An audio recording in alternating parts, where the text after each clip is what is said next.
So good afternoon. We're going to continue working with a system of equations. We're going to try a different strategy called the elimination method. So, one of the things we learned so far is when I have a system of equations, I can graph to find the solution to the system. I can use what we call the substitution method to find the solution.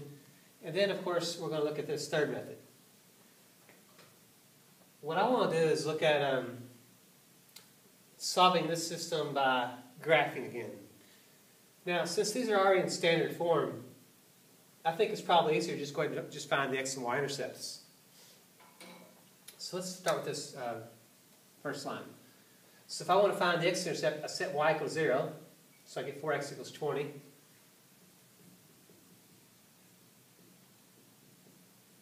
And divide by 4, we get x equals 5.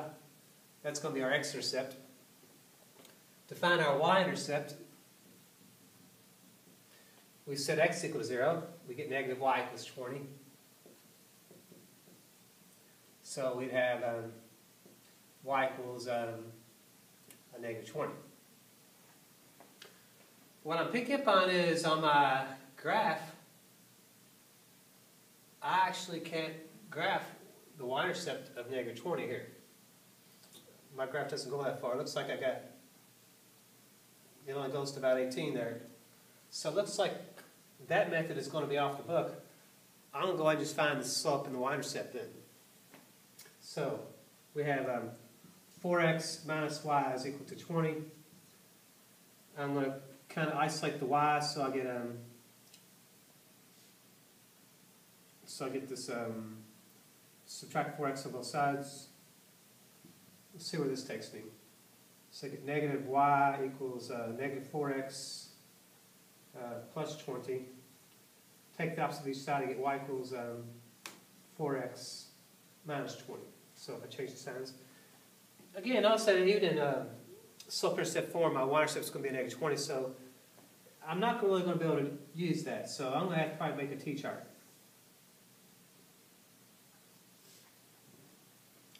So let's just pick a value like, say, maybe x to be maybe 2. If x is 2, this is going to give me 8 minus 20. That's going to give me, is that a negative 12? That looks like I can fit that on the graph. And let's pick, my x-intercept was 5, so I also have 5, 0. So if x is 5, then I'm going to get 0 for y. So let's use those ordered pairs. So I get 2, negative 12. So you can kind of see some of the downsides of graphing. And then I have a 5, 0. So there's going to be my points that I can now use to graph the line.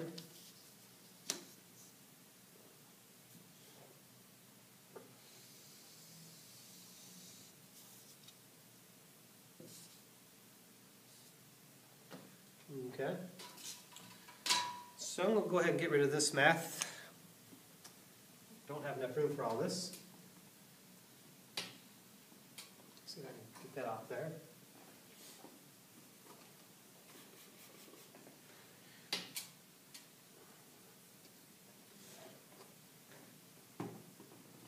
Let's look at the second equation. Looks like here the y-intercepts aren't going to be so bad. So the x-intercept for the second one, I'm going to set y equals 0. I'm going to get negative 2x equals 10. So x should equal a negative 5. The y-intercept, we're setting x equals 0 and solving for y. We get negative 2y equals 10. And we get y is equal to negative 5.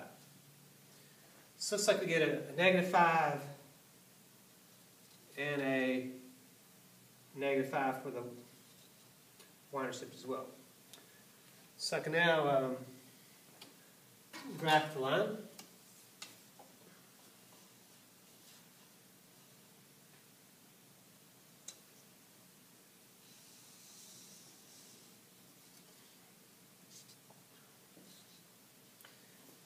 And we're kind of picking up on this point of intersection. So that's going to be my solution. So it looks like I'm going over 3 and down 8. So 3, negative 8 would be my solution. Okay, so that would be graphing it. And I ended up having to go to a T-chart to find some ordered pairs. So I actually had to go back to our very first strategy when we were graphing ordered pairs. So let's see how the elimination method plays out in this problem. And if you were noting that we've already did this problem by the substitution method as well, so you can kind of compare which was easier. So the first thing it says, put the equations in standard form. Again, standard form, we have this ax plus by is equal to c. And preferably a, b, and c are what we call positive or negative integers. We don't want any fractions or decimals if we can avoid them. So we're in standard form already, so step 1 is done for us. What I want to do is make a coefficient the same number but opposite in sign. So looking at the coefficients of x, notice that they're not the same number, but they are opposite sign. If you look at the coefficients of y, they're not the same number and they're also the same sign. What I want to do is I want to make either the coefficients of the x's or the coefficients of the y the same number but opposite in sign. So what I'm looking for is a common multiple. I'm going to look at the 4 and the 2. So the 4 and the 2, I can pick up at a common multiple would actually be 4. So I can make them both a 4, and since they're already opposite in sign, I don't need to worry about that. So to make this 2 change into a 4, I needed 2 2's to make a 4. So what we're going to do is, to make the coefficient the same number, is we're going to multiply this whole equation by the same value. So my next move is then, I'm going to rewrite 4x minus y is equal to 20. And I'm going to multiply the second equation by a 2. So I have a 2 times a negative 2x minus 2y. And remember, whatever you do one side, you got to do it to the other side to keep it balanced. So I'm going to have a 2 times 10 over here on this side. Okay, I'm going to slide over here and rewrite this one this way. So I have 4x minus y is equal to 20. And I'm going to multiply the 2 through the parentheses there. So I got a negative 4x minus 4y is equal to, actually that's going to be 2 times 10, which is 20. So notice that to create this coefficient, you had to multiply both sides by that same value to keep that equation balanced. So remember, with the equation thinking, whatever you do one side, you can do the other. And by multiplying by a 2, I'm able to make this second equation have the same coefficient as the first equation, and it is opposite in sign. And that's what we're trying to do here. Make a coefficient the same number but opposite sign, and we've achieved that now. So now we're ready to do our next step. Add the equations together to eliminate a variable. So we're going to add these two equations together, and we're going to see that this 4x and this negative 4x are going to zero out. So what we have then is a negative 5y is equal to a 40. So negative y and a negative 4y will give me a negative 5y, and 20 and 20 will give me 40. And then I can get y by itself by dividing each side by a negative 5. And so y will equal a negative 8. I'm feeling pretty good about that because that was what my y value was over here. So I added the equations together to eliminate a variable, and we went on and solved that variable for, that. So our next move then is to substitute this value into an equation to find the value of the other variable. So notice I have y equals negative 8. I got a slew of equations. I'm just going to go back to the original equations, and I want to substitute into one of these original equations. And notice I'm going to substitute negative 8 in for y. So I really don't see much difference between these two equations, so I'm just going to go ahead and substitute into the second equation, the top equation here. So I'm going to use this 4x minus y is equal to 20. But notice how y is equal to negative 8. I'm going to replace this y with the negative 8.